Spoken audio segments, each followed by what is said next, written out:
Hello, welcome to Prequel, Sequel, Requel, the show where we pick a film or a franchise and give it a prequel, a sequel, and a requel with a panel of comedians and movie lovers as well. This week's film is Groundhog Day, Bill Murray classic. It's fantastic. We love it. Everybody on tonight loves it. So we're going to get straight into it. Let's not mess about. Here we go. I was going to do a Groundhog Day joke then and repeat what I just said, but I can't remember it. I'm not that clever. So I'm just going to get straight to the panel. Let's bring him in.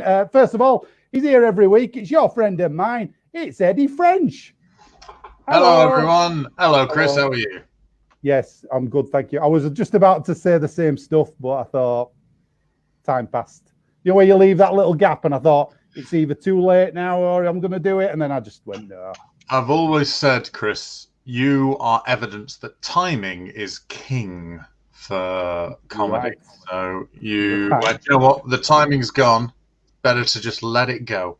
Let it go, just like Frozen. Yep. A second rule of comedy, always be frozen.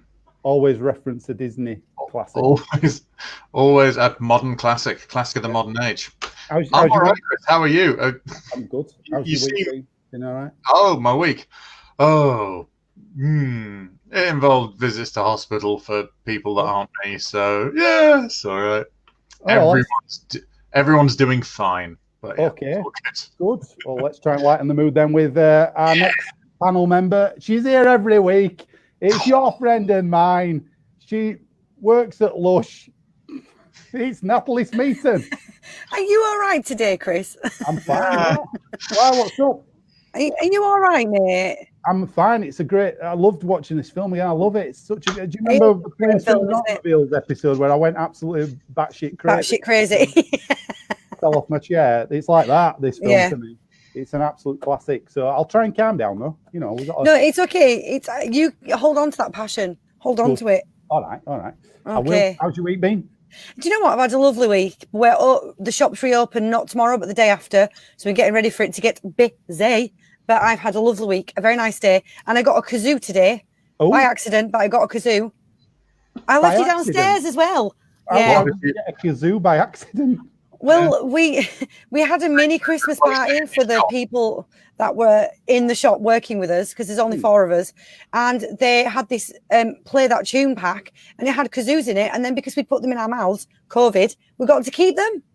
I've been doing that. I've been doing that with like cars, tellies, high-end electrical goods.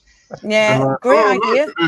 Look at this iPhone 10. Oh, mine now, sounds COVID. Brilliant. Well, enough of this witty banter. Enough of this shit chat. As always, we always have a special guest every week, as all our viewers know by now. And this week, we pulled out all the stops. Now, our guest this week, she's an actress, a singer, a dancer, an improviser. Shut up. She does woodwork. She does metal work. She does every kind of work you can think of. She does it all. She's an all-rounder, what we like to call a quadruple threat in the business, I believe. That's what you call her. It's none other than Sophie Walsh-Harrington. Hello. Hi. Was that the intro you hoped for? Well, I'm a bit worried people are going to be putting their orders in now for metalwork. I overshot the mark a little bit. I went a bit too far. Yeah. You overstretched my credentials. Yeah. Well, you know, there you do it. It's like you put on your CV, don't you, when you're an actress? You know, you put I can horse ride, and then they go, here's an horse, and you go, oh, shit. I weld. Gallop along, yeah. Weld. It's like flash dance around Sophie's house. Yeah. Flash dance, yeah. I just need to go and turn my Bunsen burner off. Right, okay, cool. Let me get my banners up so it's looking a bit more. I put the banners up earlier, I don't know if you noticed, and it covered the Groundhog Day up. So, just a little. Didn't know. It's like the news, isn't it? You know, like news flash. Yeah. It's the rolling news. We're still on. Speaking of comments, actually, we could say hello to everybody on Facebook who's watching. Hello, everybody. We gotta sound like Dr. Nick. Hello, everybody. We got Roberto. Ciao, Roberto. I thought this already happened yesterday, and Scissors won. I confused. You probably watched the repeat, Roberto. No, he's doing a Groundhog Day joke, isn't he? I do actually make scissors if you need. Oh, She does. There you go. It's true. You do, yeah. Evening, Martin. You're right. Hi, You're all right. Martin. You're all right this week, Martin. You left early last week, Martin. You said we'd upset you. I don't know why. Hello, Scissors. I'm so surprised you were on first, even if I see you already. I think this is going to be recurring. Yeah, I know. Dave Hughes. Hey, Dave. How are you doing? Hey. All right. Nice to Dave. see you. Thanks for stopping by, Dave. And then Roberta said something else that I ain't got time to read. So, right, Damsel Sophie, a reference to one of Sophie's shows. Oh, Yeah. okay. Hang on. Okay. Hang on, Who's then. this then? Ah, yes, my favourite Damsel Sophie Oh. on the panel. Hey, all right. Oh, right. Dancing That's a timekeeper. clue. Roberto like goes in and does a deep dive on everybody and finds out what Oh, they're he's just doing. stalked me. I thought he was a fan. Yeah, no, be afraid. honestly. It could be both. Don't interact too I'll take much. it. Stalking can make a fan out of you, like Yeah. Mulan. Be a fan at the heart of a region. You make scissors. Oh, you God, you've created the perfect man. Eddie, you're the perfect man. Well, I guess. Right, then. You. Argue, but what good would that do? Right, let's crack on with the show. Every week, I like to read out the back of the DVD box for people who've not seen Groundhog Day in a while. So this week, I'll do that. We were going to play a trailer, but we thought we might get kicked off, so we won't do that because of the music rights. So here we go. You ready for this one? Right, here we go. Bill Murray is at his wisecracking best in this riotous romantic comedy about a weatherman caught in a personal time warp on the worst day of his life.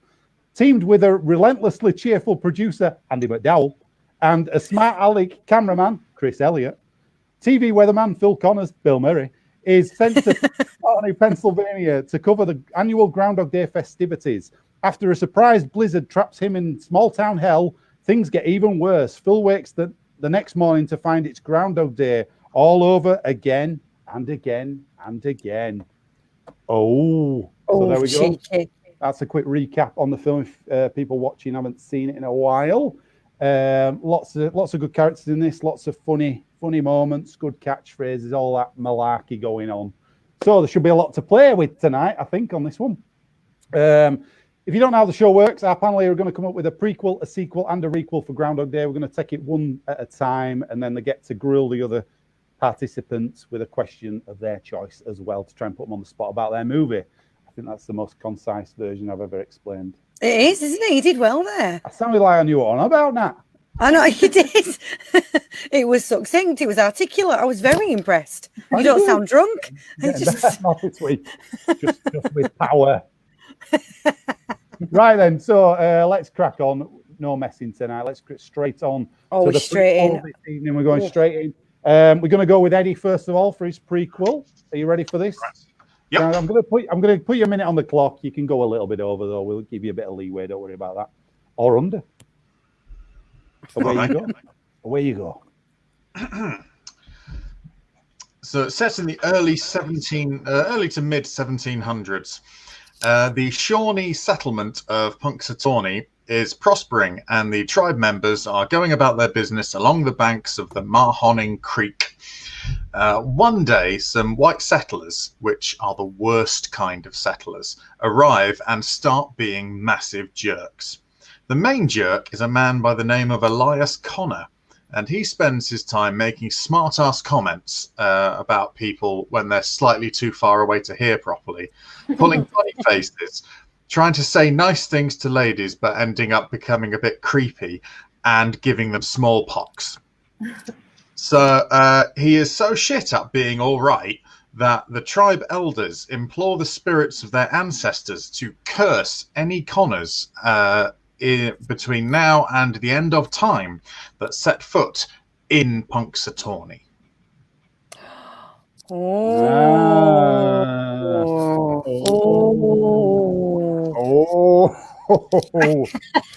Well, I seem to have impressed the audience of Kenneth Williamses that were watching. Yes. Oh, no, don't.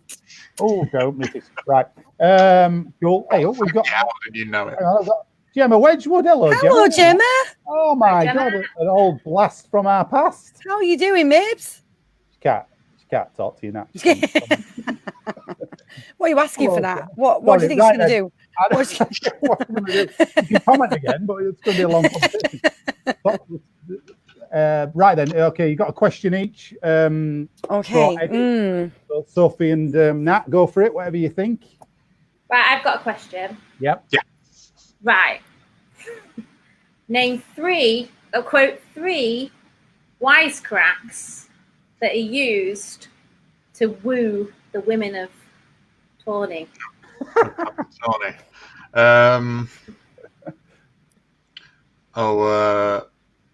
Here's one. I don't know about you, but I need 3 squaw meals a day. He said that one. That was good. He then, oh gosh, Top class improviser here for you. Yeah, I know. This is naughty, isn't it? This is naughty. Yeah, This is naughty. Three was a bit naughty. It was a bit tight. Oh no, it's all right. No, because another one, a squaw walks past and he just goes pow wow, like that.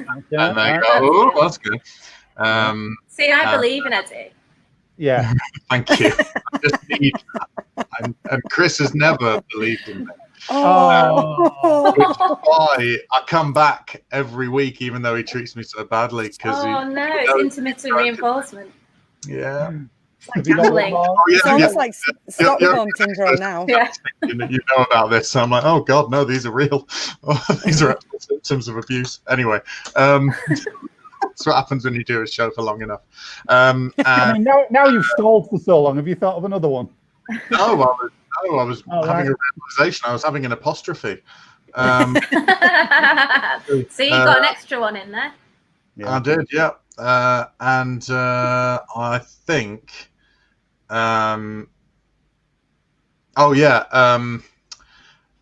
hey, get enough fire water in you, and we can both be running bear tonight.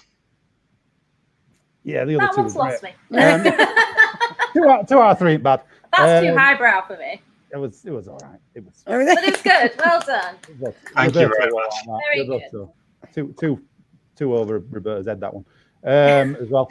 Nat, have you got a question? Roberta was the yardstick of quality. Anyway. I do have a question, Eddie. So is the curse and is it connected with the groundhog, with Puxatawny, Phil, as well as the town of Puxatawny? By that I mean they keep having to every year they have a groundhog come out to see its shadow, but actually does the curse live in the groundhog? So as long as the groundhog is there and people go and see it and it predicts the winter or not, then the curse continues.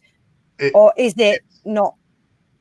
It's only connected to the Connor family, and so when Phil Connor is there, because I imagine that the groundhog seeing his shadow is some white people nonsense that they tacked on in about 1850 or something. So okay, it just sounds rather twee and not really, So that's my suspicion anyway. Okay. But, as it is, it's purely about how Elias Connor was just the worst. So they cursed his whole family. Makes sense. Generations of it. Yeah. Yeah. His family forever. That is how curses usually work, though, isn't it? You get one curse and it curses your entire. Yeah. Look at it's one that's got good value, Chris. So is it specifically Phil Connor's family, or is it any Connor? Presumably, there's some sort of bloodline involved. So okay, all right. Are you worried that anyone called Connor could show up and just? I don't think so. I think it's direct descendants of Elias. Yeah. Okay. Yeah, the bloodline. Right. Okay. Cool. Let's move Chris on. I don't know why he didn't just ask me. I'm the curse expert. It was a bloodline. I know pretty much everything there is about curse. I mean, I thought it was pretty obvious in his pitch what he meant. You know what I mean? I felt like I needed it clarifying, and if you've got a problem with that, Chris, then maybe we could talk about afterwards. I mean, you had 2 questions really, Nat. There, you only allow one. I felt like one was a question and one was a statement. No, it wasn't. Right, let's move on. Nat, it's your turn. Okay. Are you ready for this? Okay, I'm ready. your prequel to Groundhog Day, please. Your time starts now. Thank you. Okay, Eris, the Greek goddess of tricks, has a very special job. She helps humans who don't know they have amazing talents to find the talents so that they can do the jobs they were put on the earth to do. She, for instance, helps people like Einstein, who was really good at maths growing up, but didn't realize he was a genius until she trapped him in the same day to live again and again until he ended up unlocking his potential and becoming the E=mc² man we all know today. Another one of her people who was trapped in a day was Marie Curie, who was another genius. She made her repeat her day so she could find her potential, stand up to the men around her, and create a path for women in the world. But now she has a new job, and this is a man who's a musical genius, but a cold-hearted and selfish miser. She knows this will be a challenge, but she also knows that he will light up the world with his music. And so she lays in wait in a hotel, disguised as a bartender, to trap Phil in his own Groundhog Day. Oh my God, that's beautiful. Thank you. What are all of our talents that would be untapped? Makes me reflect on that. Sorry, that wasn't my question. See, that you can have two questions because I had two questions. I think. Oh, go on, Chris. Sorry, I got taken away by the prequel. I was moved. Things were emotional, Chris. That's what happened. I was writing your end down, then I missed the bit. I missed the bit of the bartender. Did you say the? You know the bartender that's in the film who he never speaks, but he just keeps turning around and going, huh, while he's cleaning glasses. Yeah. That is Eris. She disguises herself within the day and traps them until they realise their potential. Got you right. Okay, that's it. That makes sense now. I like who you're on about at the end. That'll say I missed that bit. Right. Sorry. Questions then. Go for it. For Nat, anything you like. Put her on the spot. I have a question. Yes. The two examples you gave famously went on to regret at least one of their great discoveries. When talking about the harnessing nuclear energy, Einstein, I knew this was going to happen. I'd have become a watchmaker. Marie Curie, along with her husband, discovered radium, which led to her hideous cancerous death. So, and apparently her body is still so radioactive that the coffin that she's in is like super mega lead lined or something, isn't it? True story. To get this big lump of radium and hold it, and then you could see her skeleton. That was her party trick. They'd turn out all the lights, and she'd go, "Check this out! Look at my bones!" And then they all fell off. Yeah, it might be the wrong time to put this up, but matron. Trying to keep it light. You know what I mean? What I'm asking by not keeping it light is. How does Phil's full potential ultimately become his downfall? Well, much like, was it Wagner, who Hitler was a huge fan of? Yes, Phil goes on to create and compose amazing pieces of music, which unfortunately become the next mega dictator's favourite music. And therefore, even though he unleashes his talent on the world and creates new possibilities, ultimately, his music is enjoyed by a certain type of person who everyone then 100 years from now will still hate. So there's always a downside to Eris because she's a trickster god, and she's a real god. She really does exist in the Greek pantheon of gods. Good. Okay. True story. Cool. I'm glad you're with me, Chris. I'm glad you're with me. You mention Hitler every week, you. It's since Jojo Rabbit. It's Jojo Rabbit, mate. Yeah, I know. Hitler. We've not even done downfall yet. Good question. Sophie, have you got a question for So just taking all of that into consideration, who gets off in this film? Who gets off? With each other. As in? Where's the romance? Yeah. I think that potentially what might happen is when every time we see Eris go back to the office, so I'm assuming that's what gods do, or Olympus or whatever it is, that her and maybe another god have got like a little bit of cheeky chemistry. Yeah, because he like shags everything, doesn't he? So like, there's a little bit of like flirty, and then maybe that's where the romance is. Maybe the romance is with Eris rather than with any of the humans that we see creating their talents. Yeah. And then maybe it is with Zeus, and he turns into a giant elephant or something, because he used to do stuff like that, didn't he? Pop out on her with his trunk. Be a big dirty swan. Dave wants to know Sarah Connor. Don't know why. Oh, Sarah Connor would be fine in Punxsutawney. Yeah. Unless we find out that in the Terminator film, like one day, little kids should have said, "Oh, what about Uncle Phil?" And then find out that Groundhog Day and Terminator share a universe, because that would be an interesting. That would be weird but cool. It would be weird, and you'd go, I wonder. Well, it wouldn't matter because he'd probably be destroyed with all the other humans. But it would be interesting to think that Sarah Connor had a semi-famous brother. Just a Brill. Question: have you done Bill and Ted movie yet? No, because there's 3 of them, Martin. In answer to your question, already it's too many. It's too many of them. Some would say too many Bill and Teds. I love them, but we're not going to do them. We'd have to do a Bill and Ted chat like the Police Academy famous one we did. Oh, here we go. Police Academy. We're back again. Who had 22 minutes? 22 minutes, 22:07. Police Academy got mentioned. It's before they start mentioning in the comments. Right, then let's move on. So, Sophie, it's your turn, please, for your Groundhog Day prequel. Are you ready for this? Yeah. Okay. Take your time, no pressure. Okay. Prequel. It's in the olden days, set in a Welsh town of Chuncorney. Catherine Zeta-Jones plays a wise witch who brings animals to life, just for fun. She puts a spell on a gopher and calls him Gordon. Then Phil Schofield meets Gordon the gopher. He's just playing himself. And they live in the witch's broom cupboard. They fall unexpectedly in love due to being in such close proximity, or, as we say, the Strictly curse. They become toast of the town as a fabulous new couple. Christopher Columbus, played by the hot priest from Fleabag, sees the novel display of rodent admiration and takes this Welsh tale to the Americas. He ends up in Punxsutawney in the olden days and tells everyone what he saw, and no one believes him.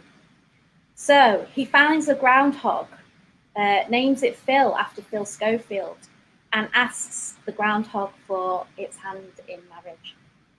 The magic day is to be forever known as Groundhog Day, and is what the film is based on, actually. Wow. Okay. So, yeah, prequel. I've got to say, I did wonder where that was going to go at the beginning. That's where it went. To America. Right, questions for Sophie then? Sophie, questions?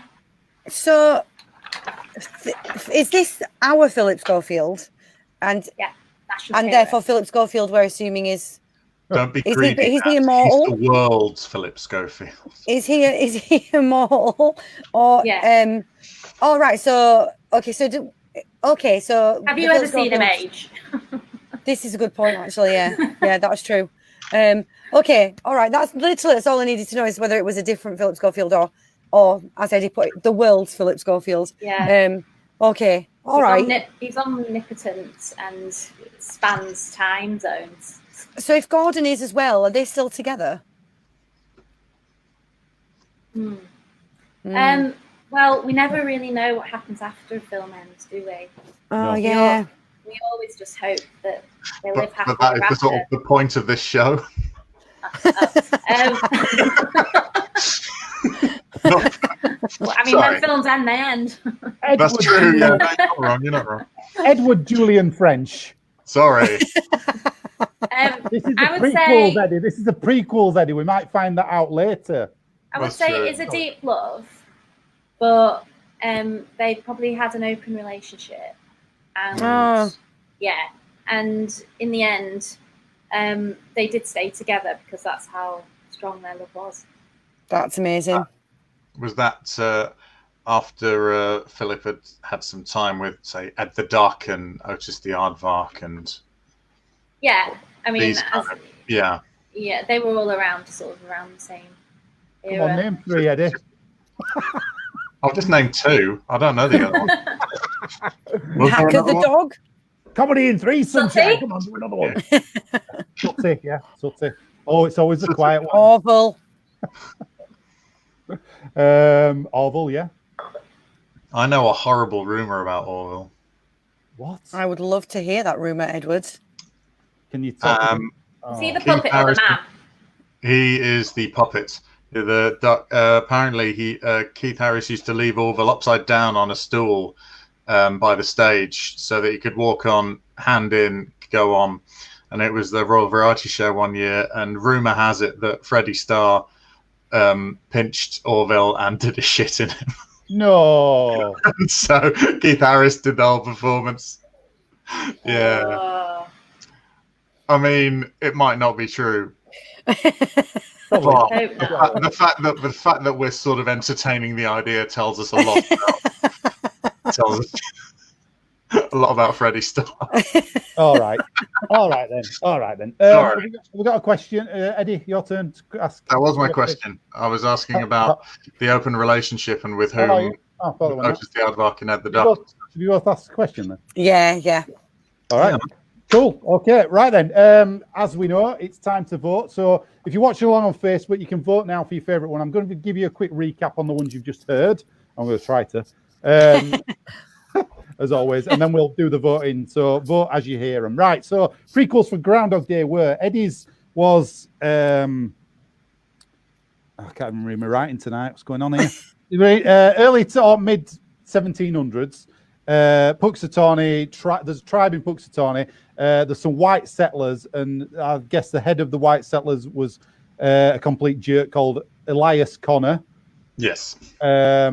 So the tribe cursed the Connor bloodline to be trapped in Groundhog Days, basically through time, I guess. Yeah, they put a general curse on it, and then in Groundhog Day we see what form the curse takes. Cool. Okay. Right. Nats was about the god Eris, goddess of tricks. She's a bit of I put talent finder. Is that what you said? Talent finder. Pretty much. Yeah. So she's. I'm in the talent game. She's basically famous people throughout history. She's made them stay in Groundhog Day until they learn their talent, true talent. Or the trade, so Einstein, etc., etc. I think you named about 3 more, but I didn't write them down. Won't fast you can add them now if you want. Then Eris becomes the bartender that we see in Groundhog Day to trap Phil. Yes. Yeah. Okay. Yeah. And Sophie's was an olden Welsh town. Catherine Zeta-Jones is a witch. She puts a spell on Gordon the Gopher. What was the spell? Make him a real. Just to make. Make him real. And he gets with Philip Schofield in the witch's broom cupboard. They're a new couple, and Christopher Columbus comes along. It takes the tale back. It takes the tale to America. To Not the actual tale. No, that would be murder. Nobody believes it. But he names the groundhog Phil, and then marries it. Yeah. Did I get all right? Yeah. Oscar winning. Right, cool. Okay, so that's all the pictures. You've heard the prequel. So now it's time to vote. Vote on Facebook. We'll vote in the room right now. So who are we going for? You get a vote each. Can't vote for your own. I'm going to vote for Sophie. The only good one. I'm going to vote for Sophie because I'd love to see Philip Schofield star in a film. I know he was in Joseph in the Technicolor Dreamcoat, wasn't he? Back in the long ago. He was. He was also in a diabetes video instructional I just watched as part of my training for work last week. Oh, nice. How to get diabetes with me, Philip Schofield.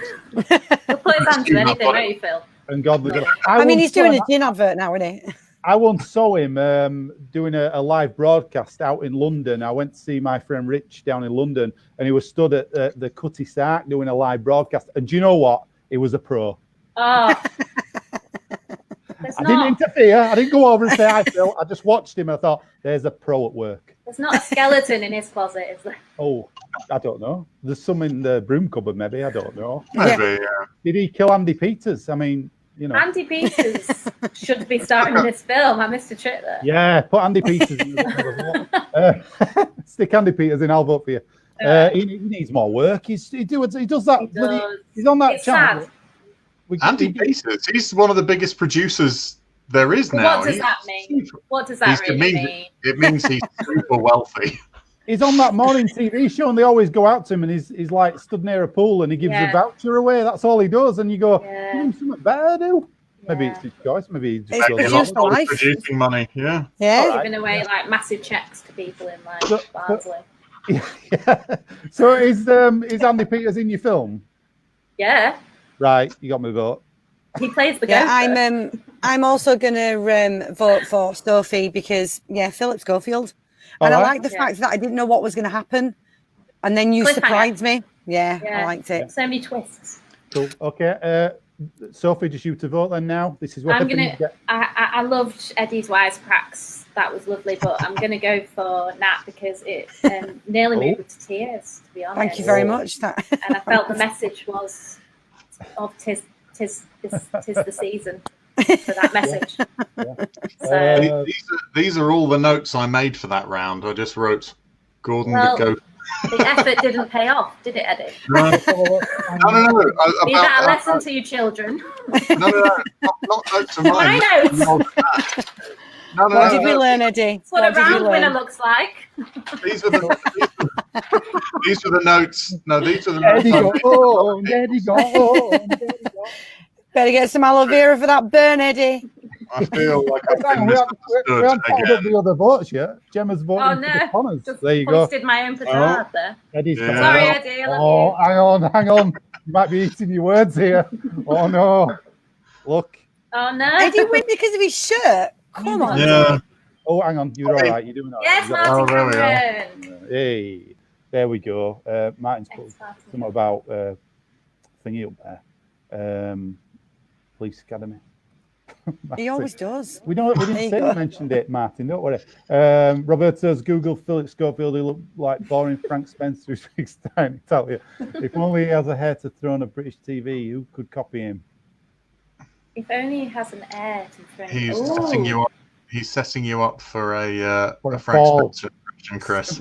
Set me up for a fall. I'm not grabbing his bits like clickbait. That to me. Not having it. You take your Frank Spencer, Roberto, and shove it.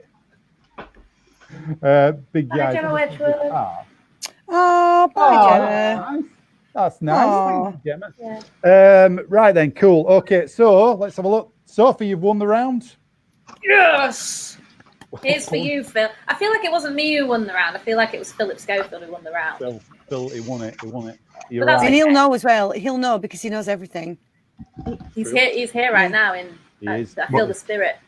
Whatever Philip Schofield was just doing, he's just looked up and just gone. And then he's gone back to whatever he's doing. What's wrong, Phil? Oh, nothing. All is as it should be. Yeah. Just another win. Then. Just another win for Phil. Groundhog Day. Right, we're going to move on to the sequels then. Let's get straight on with it. It's all to play for still tonight. I always say this. It's all to play for. It's true. So I'm going to say, I want this as the catchphrase of the show. It's all to play for. It's probably been used back in the day. Let's think of a better catchphrase. Here's one for you, Chris. If it's up there, I'll give you the money myself. That's good, yeah. If you've got a point, I'll give you the point myself now. No. Let's move on. There's a catchphrase from the film we could use. All right, what's that? Go on then. Anything different is good. Oh, I like that. Anything different is good. I just wrote it down because it was good.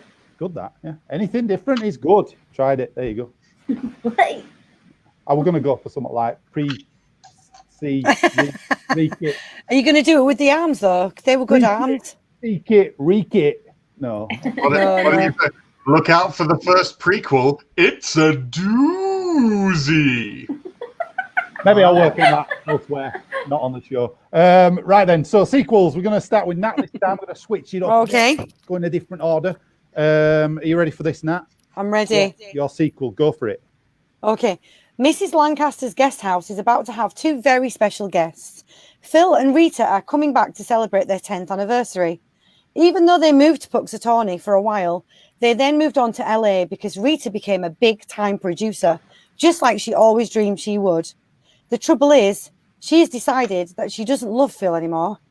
Her job has made her become selfish and rude, and she thinks she's all that and a bag of potato chips.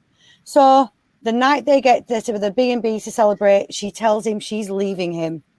Heartbroken and bereft, Phil goes and gets hammered, eventually steals a car, and in a replay from years before, steals the groundhog, as he blames the town for helping him to fall in love with Rita in the first place. Turns out the groundhog, though, is a great listener. And after driving around and talking and having a drink with Phil the groundhog, Phil the human decides, actually, it's okay. And maybe it's time for him to stay in Puxatawny once again. He applies for the job of head Puxatawny Phil groundskeeper man and gets to look after Phil for the rest of his life, and every year pull him out of his box to see if he's got a shadow and shit. The end. All right, very good. Okay, nice. Right then, okie doke. Questions then for Nat then, please, Sophie and Eddie. Got to say, pretty concise. That's pretty good.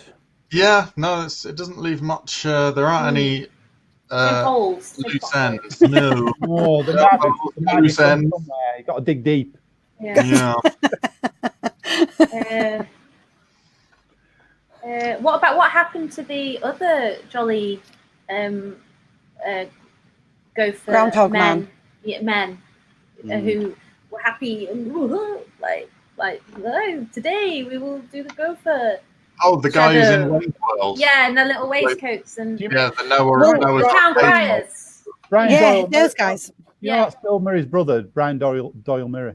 No way. Oh, no way. Oh, that's good. Well, there you go. Thank you for that little nugget. Were they out of a job or did they just die? No. See, when you watch it, there's more than one of them in their little waistcoats. So because they always need more than one because somebody's always got to look after Phil the groundhog. So he just becomes one of them. But because he's got such a connection with Phil after getting drunk with him and driving around with him and Phil listening to his woes about Rita, he eventually becomes the man who's responsible for knocking on his little door and bringing him out. So the men in the waistcoats do eventually retire and get replaced, and he's one of them who becomes Phil's best friend. So it's a collaboration. Yeah. What becomes of Larry? Oh, Larry. Lovely Larry he never leaves the station they were originally in. And he always covers the Groundhog Festival. And he's personally so devastated by Rita and Phil splitting up because they were his dream couple. And all he aspired to be that, and the lady who bought him as a lucky bachelor in the first movie, has died, so he's lost her. He just can't cope anymore, and he ends up in a spiral of drink, and unfortunately, dies. Oh my God! I was just thinking on my feet, Chris. I was just thinking on my feet. Remind me not to ask about people again.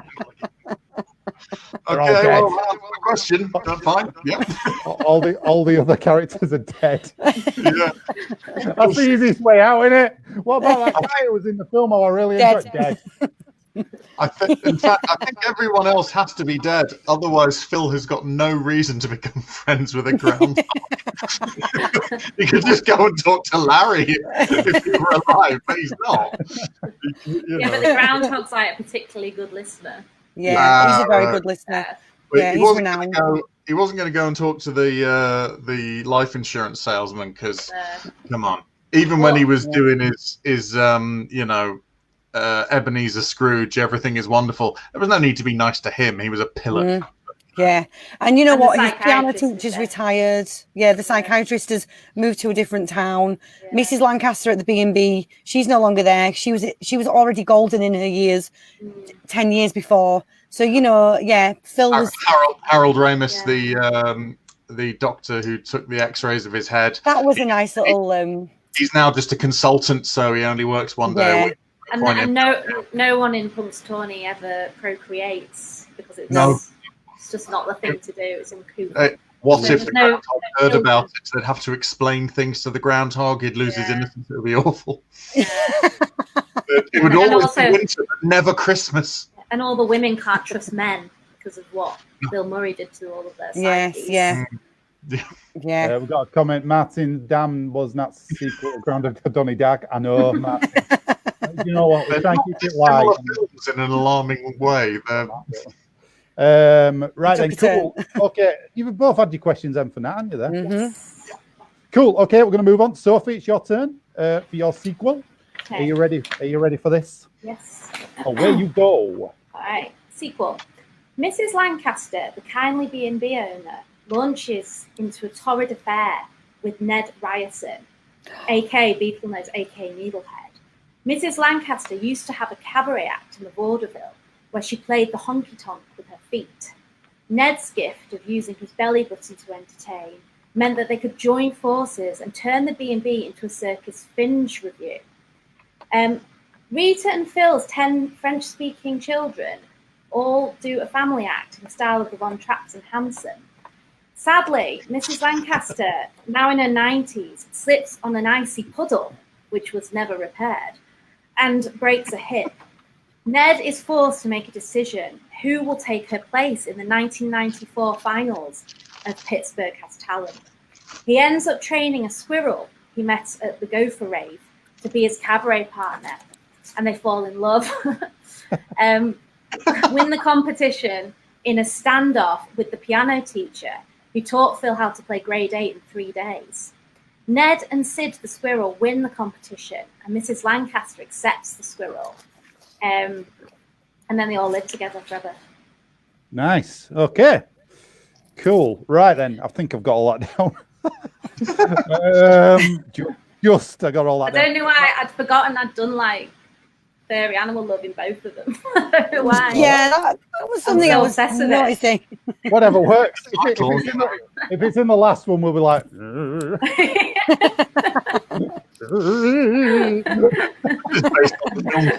Abort. Do what works for you, you know. I mean, yeah, it's fine. Right, Eddie and Nat, ask your questions. Sophie, please. What have you got? I do have a question, and it's inspired by the phrase "slipped on an icy puddle which was never repaired." How does one repair a puddle to stop it from being slippy? you stuff it with furry animal carcasses. Okay. Furry animal carcasses. Of lovers past.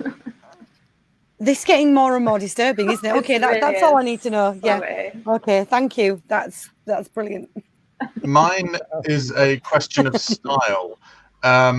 This sort of cabaret thing they're doing, are we talking Brechtian? Is it Bob Fosse? How are we doing this? A lot of didactic panels. That's Brecht. Yeah. No fourth wall. No, jazz hands. Can. Chris's curtain. And that is the most cabaret of all the curtains. And Eddie's garter pop shield. Ladies and gentlemen, that's how you're getting me in high fidelity. Oh no, where's Chris gone? Chris gone? I can't see him. There he is. You know what, Chris? My niece is going to turn 1 in the next week or so, and it's slightly cuter when she does that, I've got to say. Well, not much though, not much. No. She's not got her own Monday night show though. She is a rather slow developer in that. She's 1 in the year 2020, and she's yet to be doing streaming. So you should really have her own Twitch channel by now. She needs to get in there. Needs to get on TikTok. You know, all these young ones. She's just thick. Yeah. It's all right. Some people take longer to get on TikTok than others. I don't know. Yeah, no, you know, be fair. Right. It's not very stable, if you ask me. I've done it again. Well, I forgot where we are. A working mother, honestly. Have you got a question, Eddie? Yes, I asked it. I asked about. Yes. You both asked your question. I asked mine about the puddle. I went out on a limb to try and guess where we were, because I was totally wrong about it all. So, right then, Eddie, it's your turn then for your prequel. Oh, no, sequel, sorry. Right. Sequel. Yes, sequel. My sequel is called Groundhog Day. Phil and Rita are having a delightful time being a couple where one of them knows everything about the other and the other one knows nothing about the other one but has a rather unconvincing southern accent, so it's all right. They discover that they both have a lifelong desire to go and visit Gracelands. Well, the rings are on the fingers and the honeymoon is booked. They wake up and they head to the place where the king did a plop to death. They have a lovely day surrounded by people who think that Vegas-era Elvis is somehow better than 68 comeback-era or pre-army era Elvis because they're stupid. Rita feels like she's missed something as they dine on deep-fried peanut butter sandwiches at the Dinner in Disguise diner. But nevertheless, they've had a nice day and full of heartburn, they go to bed. The next morning, they wake up. Phil is very excited to visit Gracelands for the first time. Rita is absolutely certain that they went there yesterday. Now it's her turn to learn all about Phil in a really boundary-crossing, creepy manner. Okay, right then, cool. But at Gracelands. But at Graceland, yeah, I got that bit. After your Elvis slurs. Somebody likes a certain Elvis, don't they? I liked an epoch. I only like that Elvis, none of the other versions. Within a 6-month period between 1947 and 1948. I like all of Elvis, but come on, 68 comeback and pre-army are the preeminent. It's what I always say. I mean, you said that the other day, didn't you? I remember specifically you said that. Constantly tweeting it. We've all got our favourite Elvises, haven't we? Yeah, calm down, Eddie. God. It's like your favourite Bond, you know. Everybody's got a favourite Bond. We're not going to argue. Your favourite Doctor, you know, and all that stuff. It's like your favourite Police Academy film. No. No. Right. Okay. Questions then for Eddie, please, if you've got one. What did? Sorry. No, you go. Never apologise on this show ever. Okay. Sorry.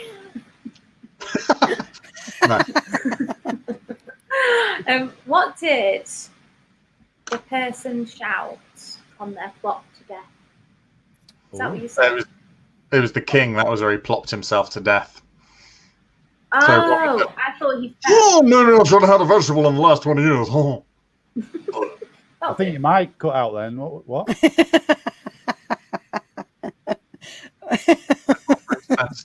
Elvis died on the toilet. Yeah. He did, yeah. But was it 1960 Elvis or pre-war Elvis? It was 1977 Elvis, and 3 days later, Groucho Marx died, and no one noticed, which is the true tragedy. Okay. We got. I love like how on the show there's like a mixture of like really good facts. Oh, you know, if like, people I've learned watching, so much. Learning so much. Yeah, what it is a combination of my pitches and what I'd rather be talking about. That's what I really like to mix into. What a revelation that is to us all. I want to see that. That's opened my eyes. I were asleep, so you said that.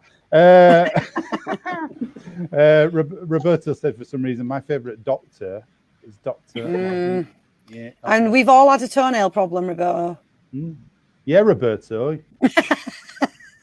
Don't be showing off. Have we got questions for Eddie? Yes, I have a question for Eddie. So I love the fact that this is going to be quite like Elvis centric. So will we be having Elvis songs in it, or will you be creating a new soundtrack that is inspired by Elvis? And if so, who will be singing it?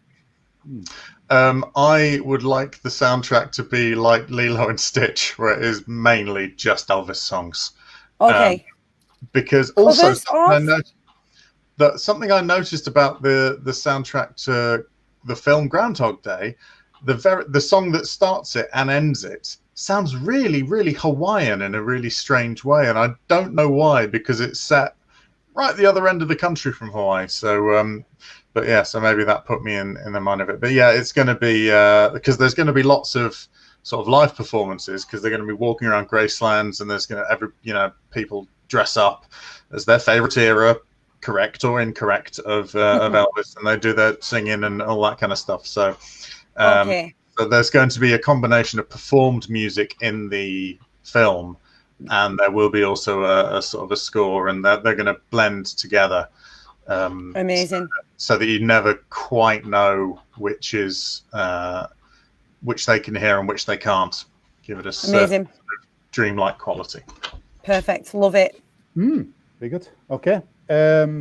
Sophie, did you want to ask a different question, or were you happy? Would you like to ask Nat? Do you want to ask a better question? Well, he didn't really answer. He kind of took the mickey. So yeah. All right. So, yeah. So with this Elvis thing, then, was Lisa Marie there? Lisa Marie, yes, she will be there, and in fact, she's going to actually have a little heart-to-heart with Rita, and she's going to say things like, "Well, you might not think you know the guy that well, but do you love him?" And she's going to go, "Yeah," and then she'll say, "Did he keep you at his house from the age of 13 and essentially pay your family into letting him marry you?" And she's going to go, "No, God, no. Why? Who would do that?" And then Lisa Marie Presley would go, "Oh, no, that never happened to me either. Honest. Anyway, go and be happy with your husband." And then look a bit sad and drink some wine. Ooh, that took a turn. That took a turn. Yeah. Oh, Right. More facts. Sugarcoat history. There's no point. Right. Let's do the voting. It's time for the voting for the sequels. Here we go. I'll do you a quick recap.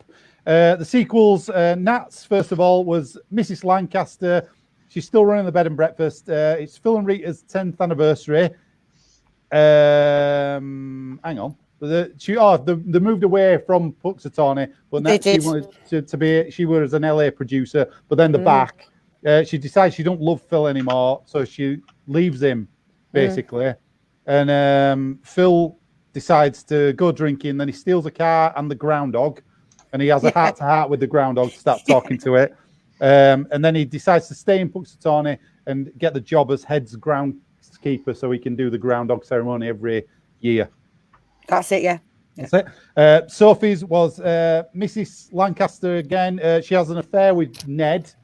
They decide to start a cabaret act up because she can do stuff with her feet, and he's got his belly button trick. So they decide to combine that. They do a fringe show at the B&B, but Mrs. Lancaster slips and breaks her hip on an ice puddle that hasn't been fixed. They go to the 1994 finals in Pittsburgh of acts, I guess. Pittsburgh's Got Talent. Pittsburgh's Got Talent. There you go. Yep. But he decides to train a squirrel to replace for the final. But they fall in love. Ned and Sid, I got the name of the squirrel. Fall in love, and they go back, and Mrs. Lancaster accepts them, and they all live happily ever after. Whoo! Okay. Eddie's was Hound Dog Day. Phil and Rita have a honeymoon in Graceland. They're having a lovely time. They go for dinner in a diner and disguise. I wrote that down because I thought it was going to be a big plot point. It wasn't. And then basically it's a reverse Groundhog Day for Rita now. So it's her turn to find out about Phil and try and work him out and all that business. Okay, cool. So let's vote. Get voting. Vote online on Facebook while you're watching, please, after you've heard those. We'll vote in the room as well. What have you got, guys? What do you think? I'm going to vote Nat this time, I think, because I like the work she put into preventing Phil from having any human friends ever. You like the death. And I just think what she's done is she's taken what was sort of quite an ultimately enlightening and, oh, this is how I should live my life kind of Christmas Carol style story, and just turn it into a man whose only chance of not being completely alone is a groundhog that some people hold in high esteem. And I think that plummet from grace is just that needs to be seen. I think it's remarkable. Yeah. Thank you, Eddie. It's all right. I think Eddie had me at Elvis soundtrack. I'm going to vote for Eddie's.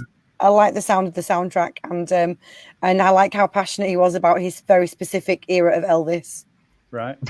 Yeah. Yeah, I'm going to go for Eddie's as well because I learned so many facts, and it's been a long time since I felt like I've learned anything.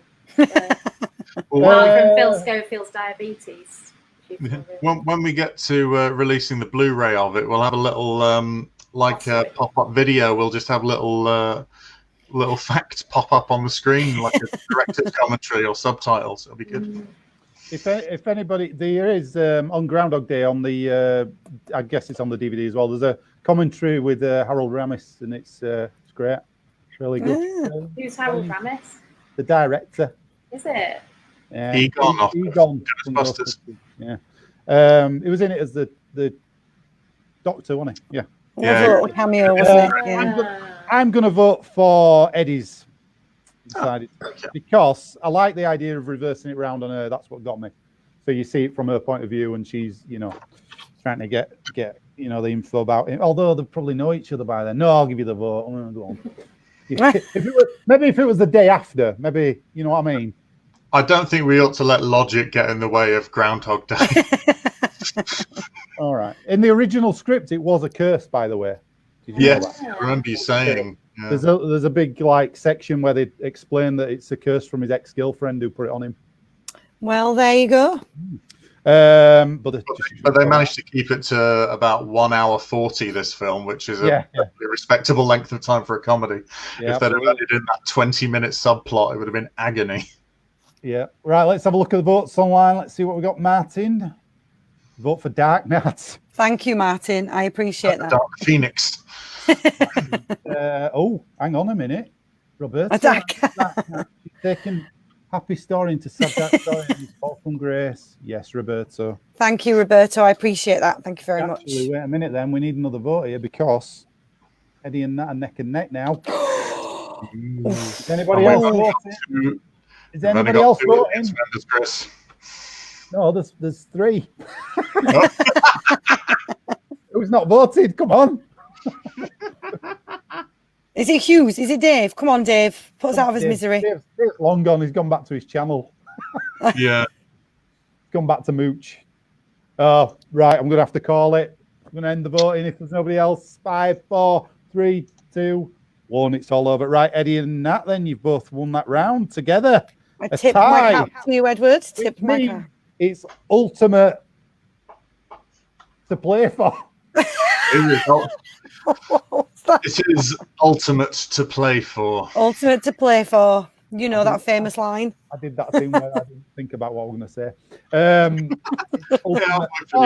Derek Spoon just knocked in at last minute. It's too late. Oh, Derek, I'm sorry. It's closed. Derek, voting was closed. You heard me.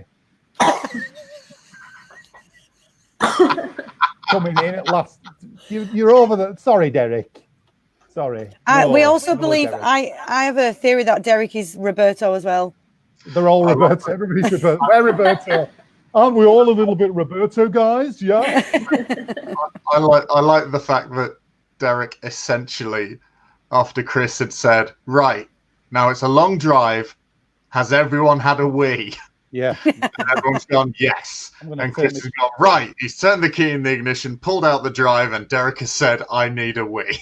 I'm going to turn this show around. What happened then? Turn this show around. Right then, we're on to the requels. Sophie, you going first this time? Yes. Okie doke. Away you go whenever you're ready. In this animation version, Andie MacDowell, playing herself as usual, meets Alvin the Chipmunk, played by Hugh Grant. Alvin is a washed-up old chipmunk pop star with only one hit to his name. His brothers have all moved to Australia. Andy McDowell is a music producer now who wants to write a musical about Groundhog Day, and no one believes it will be a hit. She believes if she can just get Alvin to get on board, she can have a Broadway sensation. In an attempt to woo him, she reads Phil's dating book, Phil Connor's dating book, on how to get anyone to fancy you, and realizes that all that she needed to do was stalk him on social media, hire a detective, interview his friends, and then find out all his likes and dislikes, and then just copy him and say she likes the same things, because that is really sexy, and ultimately that's what love is. So grinding him down, they eventually make sweet, sweet music together and have a musical show of the century, Groundhog Day. Meanwhile, the actual groundhog in Phil is gutted not to be cast and starts his own one-man show about being trapped in a box with his own Jungian shadow side, and how everyone puts pressure on him to make predictions about the seasons, which he only originally said he could do as a joke. And this has now led to an existential breakdown and ultimately led him to become an activist for furry friends in the spotlight. Anyway, him, Gordon the Gopher, Alvin the Chipmunk, and the escaped minx from Denmark all live in a retirement home where they reminisce about Andy McDowell. Okay, right then. I missed some of that. I'll have to recap. I'll just the end bit. Right, anyway. But how did you miss some of that? It went fast. Right then, questions for Sophie, please. Eddie and Nat? Yes, I do. Yeah. So I was writing it down in case I forgot it. So, okay, so they're in the retirement home. They're chatting about and reminiscing about Andy. Will we see cameos from other famous cartoon people in that retirement home? As in, will Scrooge McDuck wander past? Will we see Tom or Jerry or Wile E. Coyote in the retirement home? Also reminiscing about not being able to catch their nemesises, etc. Will there be room for those type of cameos? Definitely, and they'll all have a big musical number at the end, and Mr. Amazing. Robbie will be there as well. Amazing. Dick Dastardly just looking at a picture of Muttley and just going, "Stop the pigeon." Yes, of course you did, Mr. Dastardly. Now we have our yogurt now. The pigeon has stopped it. Yes, of course you did, love. Like this, isn't it? Come on, have your yogurt now. Come on. That was the Stop the Pigeon sketch by Edward French. Well, it becomes formal when you announce it, Chris. Oh dear. Right then, more questions. It's pretty comprehensive, isn't it? Well, what animation style is it going to be? Anime. Anime. Oh, nice. Just give it just enormous eyes. Yeah. It's getting really weird now. Okay. Yeah. No, that's great. Yeah. Because any other question The I might animation style, I know. Right. Yeah. Sounds good. No, I'm all for that. Okay, cool. Yep. Cool. I've got away with flummoxing everyone with the depth of the synopsis. Oh yeah. It means everyone leaves me alone at the end. Well, it's just comprehensive, isn't it? Well, I've got a film degree, so finally it's coming into use. There you go. We'll have to make one of these, I'm sure. Right then, okay. That's all the questions, isn't it, for that? Right then, Eddie, your go for your requel. So reboot, remake, whatever you're doing. Well, I'm remastering it really because I think there's nothing really that needs fixing so much in the way that it was filmed, in the performances, etc. But what I'd like to do is I'm going to recut it. So at the point where Rita and Larry identify Phil's body in the morgue, it goes to Phil's body, they put the sheet over his face, and that's when the credits roll, because his creepy incel bullshit isn't rewarded in this version, because it's just a bit, I mean, it's like, come on, man. It's not all right. So his suicide is successful. Yeah. And the lesson, the moral of the story is? The moral of the story is, if you're a creepy little knob and a woman says, no, I don't want to go to bed with you, just go, all right then. Don't try to manipulate her. Yeah, don't cry about it like a whiny little incel. Just, he could have carried on. He could have gone and learned the piano for himself instead of learning it for a woman, which is mental. He did learn the piano for himself. Because he was sat in the cafe and he listened to the piano and thing, and he thought, oh yeah, I'd like to. That will he make went, sense. oh yeah. She said he didn't do the piano for her, did he? But was inspired by the fact that she said in the cafe that she wants the man of her dreams to play an instrument. Oh, very good. Yeah. When he's going like me, I'm so close in this one. Yeah. He's a slime ball. Yeah, you're right. Yeah. It's like how when you watch the first bit with Wakeman in Ghostbusters when he's manipulating the ESP test, and it's just like very much films of their time, I think. It's really like 90 in that film anyway or something, and there's this sort of like 20-year-old girl like, oh, do I really have ESPs? Like, oh yeah, you got fucking ESP. Like, oh yeah. I'm reading between the lines, but that's ultimately what I'm saying. It's all just creepy now, isn't it? It is, yeah. But you've ruined it for me now. Oh no, you could easily tell a story like this without it being creepy. They just didn't because it was 1992 or something. They didn't know about being woke back then. Yeah. No. But with modern eyes, it's kind of hard to watch some bits of it. But overall, I agree. But if he were to just die, then at least the moral of the story is creeps end up dead. If only Nancy hadn't have fallen victim to him then before that, because she. Yeah. In your version, she'd still be awful. Oh dear. Poor Nancy. Yeah. Poor Nancy. But yeah. So right. Mine is literally the social justice cut. All right. Nice. It's good. Hilarious. Yep. Right then. Not everything in life is funny, Chris. I was told that by every teacher I ever had. Why did they call you Chris? That's a bit weird. I pretended to be you at school, so I never got detention. I didn't get detention. I just jumped out a window. We used to go in our maths class. Everybody used to open the window and climb out. What sort of maths did they try to teach you? Our maths teacher used to look like Harold Bishop out of Neighbours. It was hilarious. Poor guy. We were all twats to him, honestly. He looked just like him. We all just used to go, no, Madge! Like that, and then get out the window. Get out the window. And the only reason we used to escape from the window, I'll tell you why, is because we'd all seen Indiana Jones on the Last Crusade and climbed out a window. Anyway. Sorry, go on. No, I remember the boys in my class playing a game with the science teacher, how many times they could run round before he turned round. In class. Yeah, there was a really weird kid in my class at school, and his name was Stephen, and he would frequently get sent to the head of year, specifically for the crime of loudly singing the song from the Body Form advert at teachers.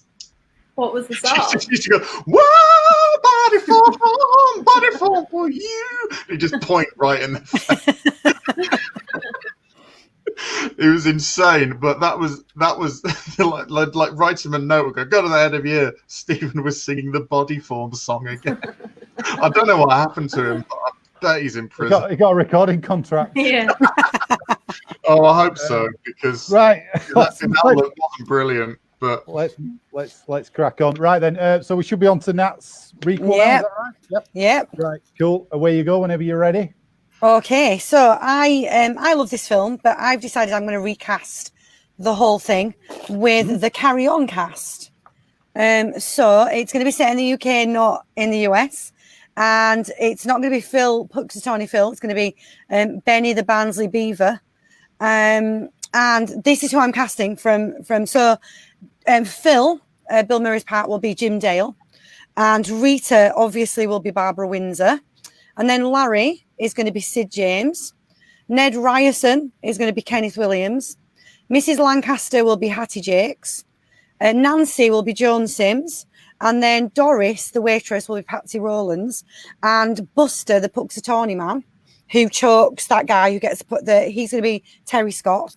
And then I think Frankie Howard is going to be both of the vanguards. So, you know, when he steals the money from the van, he's just sat on the wall watching them and then he walks over.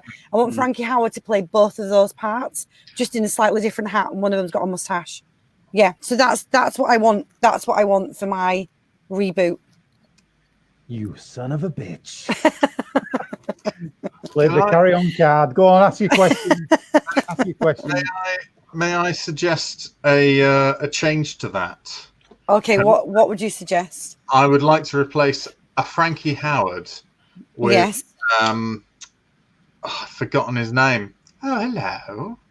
Charles Hawtrey. Hawtrey, yeah. Hawtrey. Oh, yeah, I didn't cast Charles Hawtrey as anything. Yeah. Or Breslau. Oh, no, wait, I did. I missed him. Sorry. You know the man on the stairs who every morning greets Phil? Yeah. That was going to be Charles Hawtrey. I've got it written down here. Man on stairs, Charles Hawtrey. Yeah, because I thought he would be quite good at that.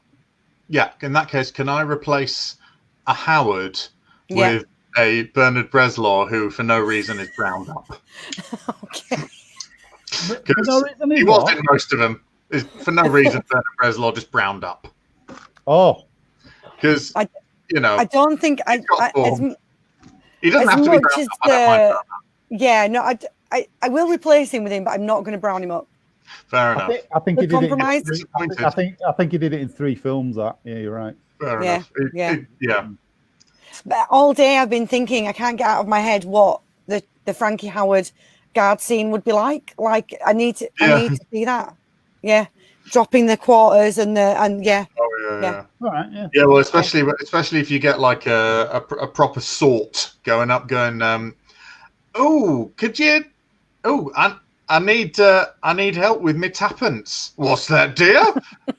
I need 2 pennies for a tuppence. Oh, sorry. Yeah, sorry. Yeah. Well, that is the ultimate question. Is it going to be innuendos galore? Obviously. I mean, it's got to be innuendos galore, hasn't it? That's why Sid James is the cameraman, because he's in a good place.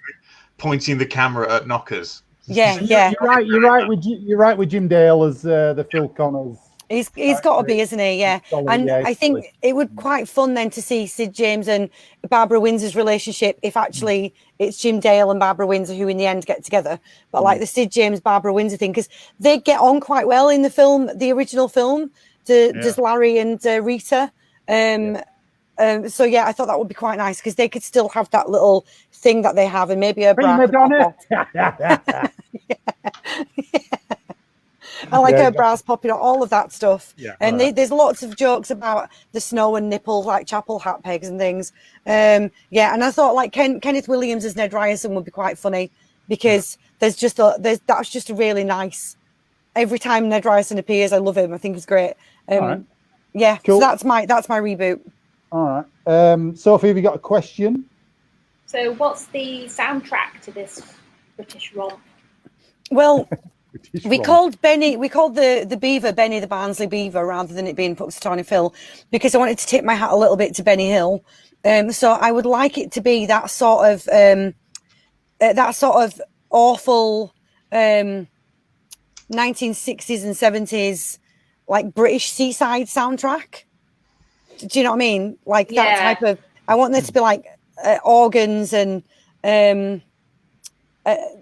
That type of that sort of light-hearted, chasey organ, like that type of music. Yeah. Like the pier at the pier. Yeah, end of the pier type of thing. Yeah. Bit of Mrs. Mills. Bit of Mrs. Mills. And I want like in Blackpool where the Wurlitzer comes out of that type of thing. Yeah. All right.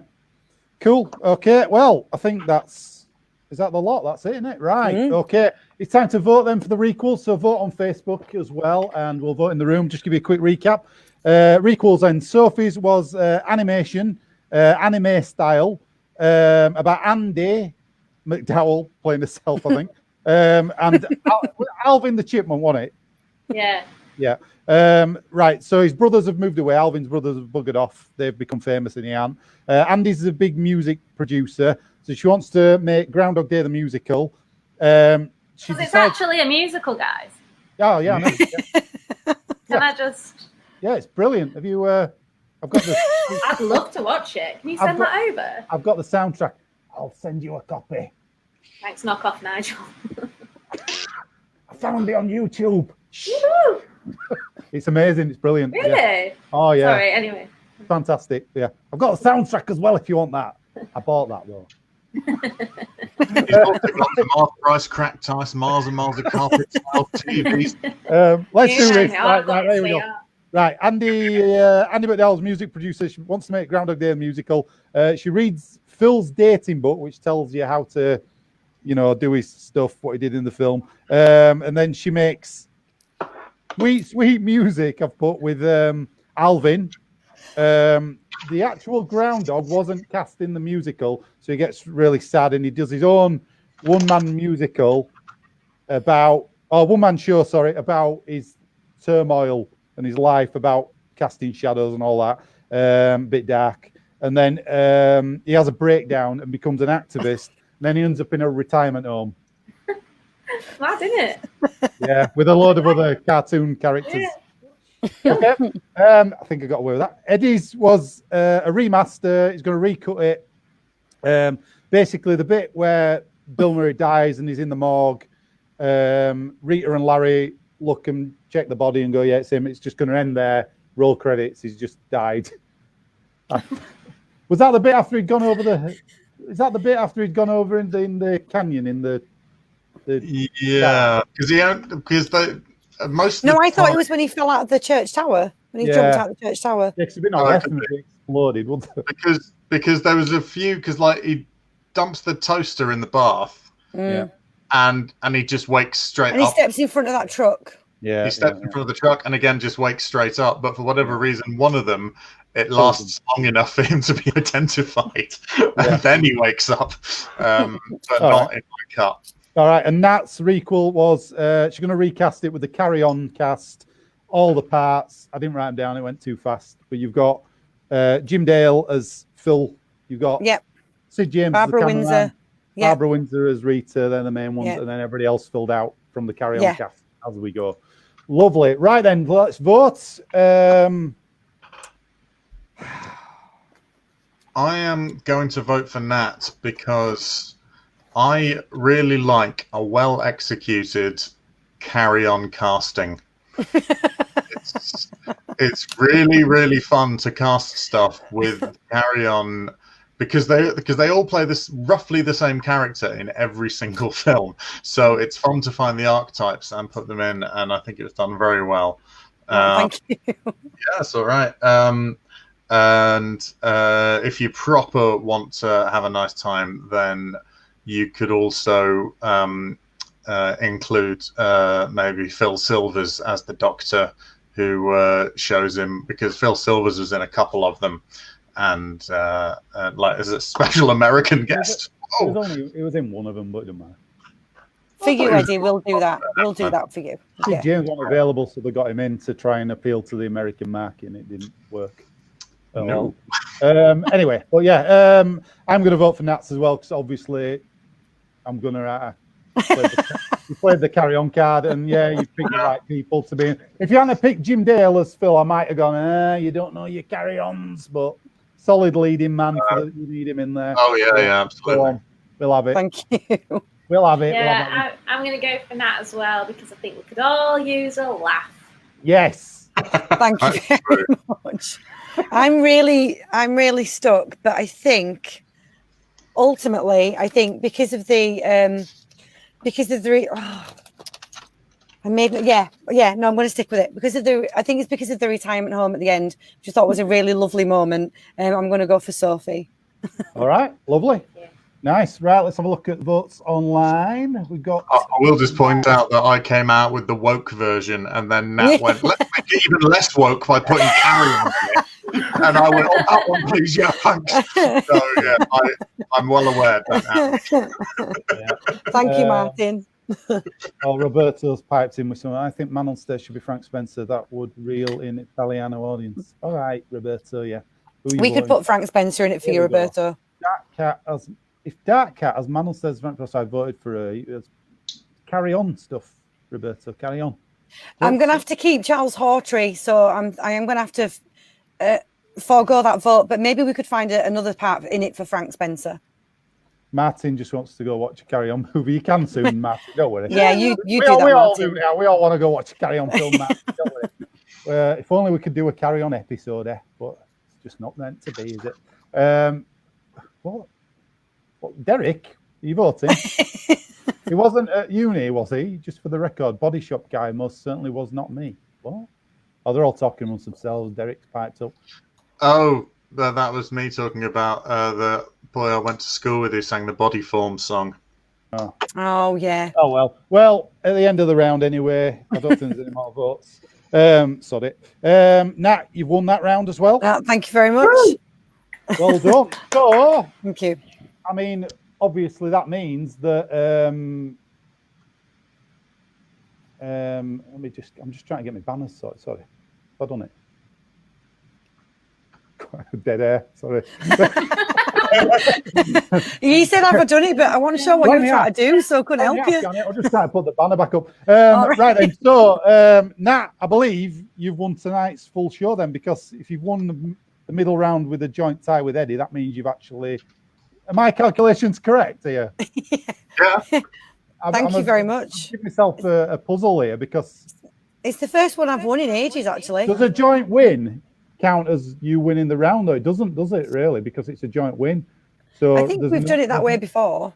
There's no winners. There's no winners tonight. I'm just saying it. I think we've done it that way before. All right, yeah. That's so all right. I just need the win, Chris. All right, you've won this tonight. Right then. Well done, Nat. You've won. Thank you very much, people. Right then, just a few things before we go then. First of all, thank you very much to Sophie, our lovely guest. Yeah, thank you, Sophie. You're brilliant. Well done. Thank you very much. Thank you to our Facebook audience. Thank you very much for joining in, and your comments were here every Monday, 8 o'clock. Thank you very much for that. Now then, let's do some plugging. Sophie, first of all, our guest, have you got anything to plug you want to tell anybody about? Well, I can tell you all about my side hustle that I've started as a coach for creative people. So helping you with anything you need in order to have a more passionate, creative, authentic, happy life. Cool. And how do people, Auntie Sophie. How do people find you on Facebook and all that? I've got a website, sophiewh.com, and I'm on Instagram as well, sophiewh.coach. Cool. So come and have a look. So check that out. Anything else other than that? No. No. Isn't that enough? That's enough. Some people wait to hear Eddie goes on with about absolutely busy, mate. What? And you're asking if there's more? That's what? Yeah. You can plug whatever you want. Business. This is your time. This is your time to say what you want about everything. Nat, have you got anything, Nat? I ain't got anything. You got nothing. I got nothing for you. All right, okay. Eddie, how many things have you got this week? Same as usual. IC News podcast, Fire Breathing Kittens podcast, and yeah, I'm gonna board game Smackdown. Have a look at them on YouTube as well. Just those three. Yeah. Right then. Cool. Just three tonight. It's a bit slow. It's slow usually week. three. Slow week for you. I've got a new thing actually. I've got to tell you about. I've got something new. Right, tomorrow night I've got my own radio show, believe it or not, on boxofficeradio.co.uk. It's a movie soundtrack show, and they give me a show, and it's called What's the Score, and I'm playing movie scores. It's a bit off the beaten track. I'm not playing your usual stuff. I'm playing more score music, and I'm deep diving into the archives. So that's on tomorrow night at 8 o'clock. I've written it down, Chris. I've written it down. Pretty much. There's an app on your phone. You can play it through that on Google or Apple, or you can just go on the website, and it's that's going to be every Tuesday. I'm doing that. So yeah. Whispering Chris Lumb. Yeah, it's like what's that hour called? What did he used to do? That where this is a letter from Peter. Whispering Bob Harris. Oh no, that was Whispering Bob Harris, not our tune. I would really like you to take it more down an Alan Partridge route. No, serious this one. But people can. I was going to say anybody who watches it, we can put requests in as well. They can ask for stuff playing as well, so I can do that. So that's cool. It's Have just you got out off of Krull? Yes, I have. I've got Can I have the Loch Ness theme tune from Loch Ness? If you tune in tomorrow, I'll put a Loch Ness track in the first playlist. It's in there. Of course you have. It's a statement of intent. Just for you. In fact, it's listening. You go, yeah, I knew that'd be in. It's different tracks from different films and all that business. But there is a few surprises in there as well. And I do requests. I've got a couple of requests for the first show. But every week you can request stuff as well. So 8 o'clock tomorrow night, Box Office Radio. Pardon? Have you got any Demis Roussos? I've got loads, mate. Loads of it. I got all the stuff. Right then, I've got it all. I think that's it. Other than that, DCC, Discount Comedy Checkout. We've got shows online you can watch as well. We won't be gigging in December. Everything's cancelled. So we might put some stuff online. Yeah, 2020, yeah. So that's it. Next week, we're going to start the Christmas shows off. We've got 3 Christmas shows in December on here.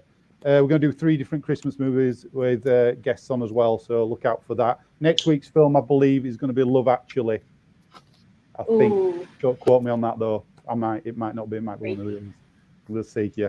Right then, so that's it for tonight. Thanks for watching on Facebook. Thanks to Roberto, Matt, and everybody else for coming on, saying hello. Even Derek. Thanks, Derek. Big thanks again to Sophie for joining us tonight. Thank you. Thanks again, very nice. Thank you for doing that. We'll see you next week, Monday nights, 8 o'clock. That's it from us. Thank you very much for watching. We'll see you again. Good night. Bye. Thank you. Bye.